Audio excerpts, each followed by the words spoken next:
Let's see how we can export a Google Sheet and import that data into Wink Reports. So I've got Google Sheets open here. I've created a sheet and put it in the simple format where the column names are in the first row and then some values underneath that. This is the kind of the format that we need for Wink to properly recognize it.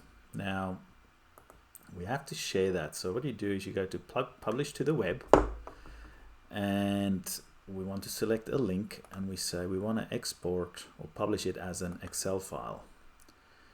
And we also got to make sure that this little button here is not ticked, so that the viewers, or in this case Wink Reports, doesn't need to be able to log into Google to get this. They can just get it. So once you've selected all that, click Start Publishing. Okay. You can see here if there's changes made here, those changes will be published as well, and Wink will every hour retrieve the latest version. So back in Wink Reports, we have our file import connector, and I will create a new one. Let's say Google Sheets import.